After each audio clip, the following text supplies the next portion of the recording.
Hi, I'm Brett Elliott, medical herbalist, and today I'm going to talk to you about the amazing story of herbal medicine. So we're going to talk about the origins, the way herbal medicine is practiced around the world, and also what you might expect to experience when you visit a medical herbalist.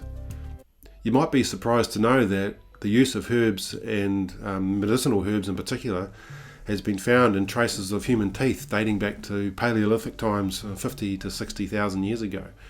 So the use of herbal medicine goes back as far as and beyond records that we have. There's lots of records of several thousand years ago around different parts of the world, in India and China, and also herbal medicine is used in almost every indigenous culture on the planet.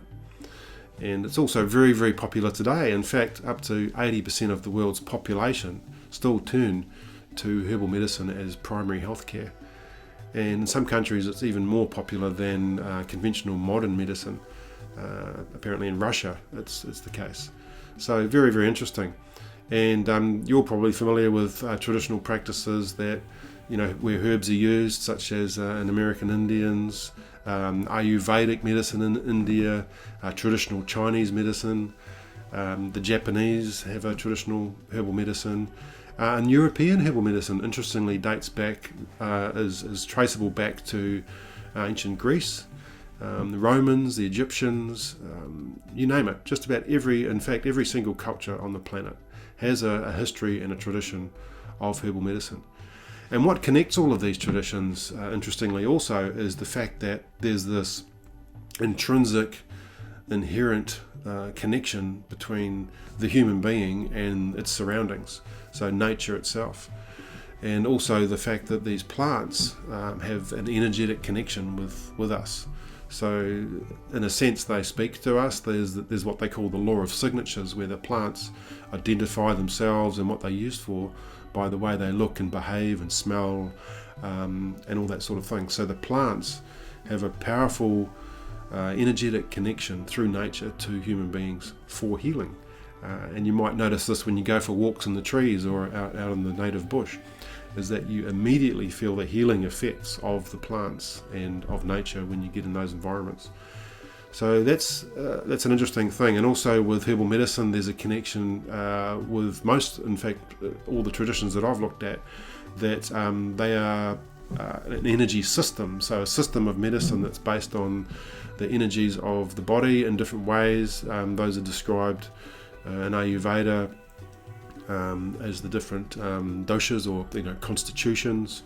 And in Chinese medicine you've got the yin yang and the qi. That's all part of the understanding of how to use the herbs. They're hot, warm, cold, the different tastes and different effects they have with smell as well. So all of these things are taken into account. The energy of the plants and the energetic connection with the energy of the human being. And that's a very, very common thread throughout herbal medicine around the world. And in the very, very beginning there was a connection with religions and spirituality as well. So there's a lot of faith-based connection with herbal medicine. So that's just an interesting bit of background. But also with herbal medicine, you could say that modern medicine has become is the child of herbal medicine, because the first pharmaceuticals were discovered in plants and extracted from plants. And even today, 25 to 50%, depending on the year, of new pharmaceuticals are still being discovered within the plant kingdom. So that's an interesting fact as well. So traditional medicine and herbal medicine, sort of one and the same, you could say. And in recent years they've started calling traditional medicine alternative medicine, which is kind of the wrong term to use, really, because the traditional medicines are in fact the ancient practices of herbal medicine. So when you see a medical herbalist, you might have a range of different modalities practiced. So most herbalists will incorporate some kind of diagnostic technique or some kind of therapeutic technique. So they may use a variety of different tools to, depending on the tradition, of course. So in Chinese medicine they might use pulse diagnosis or tongue diagnosis. Traditional Western herbal medicine, which is what I would call myself, as more of a traditional Western medical herbalist, We use things like either muscle testing or blood analysis or some kind of diagnostic testing. A medical herbalist will rely on doctors' modern techniques of blood tests and use those to... So it's not usual for a herbalist to make a diagnosis. So diagnosis is normally made by a medical doctor using standard testing procedures, but a herbalist might use diagnostic tools to help measure and determine where to best apply the herbs. So that can be done. So an interesting thing with medical herbalists also is many of them may also be naturopaths. So you might have a naturopath that's specialised and developed further learning in herbal medicine. But you may also find a lot of herbalists have come from, I guess you'd call mainstream allopathic medicine, and have learnt herbal medicine and gone into that as well. So you've got medical doctors that practice herbal medicine also. So it's a really interesting range of possibilities when you see a herbalist. And in most countries around the world now, you've got multicultural societies, so the possibilities are there for most medical herbalists to fit one of your or other of your needs. And so if you search around, you'll probably find a medical herbalist that's in line with your beliefs, that fits in with your background or ethnicity.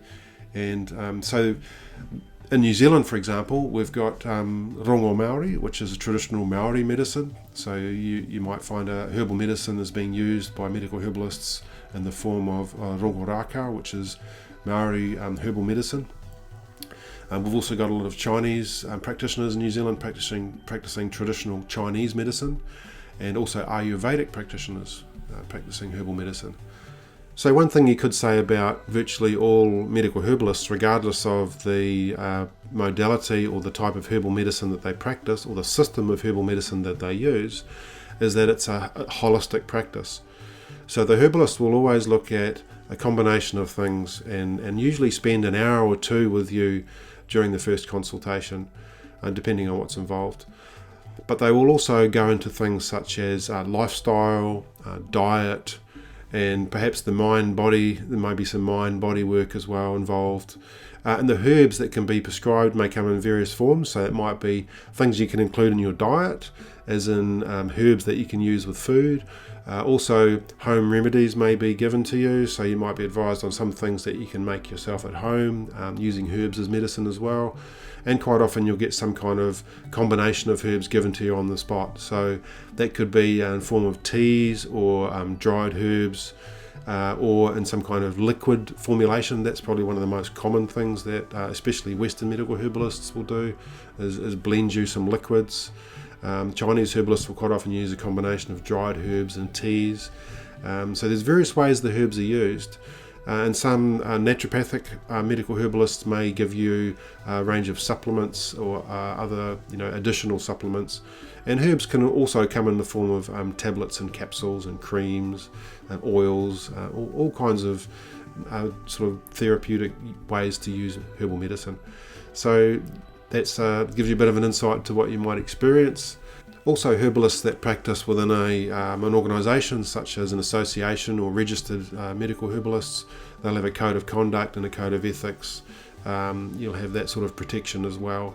There's a complaints process that you can go through.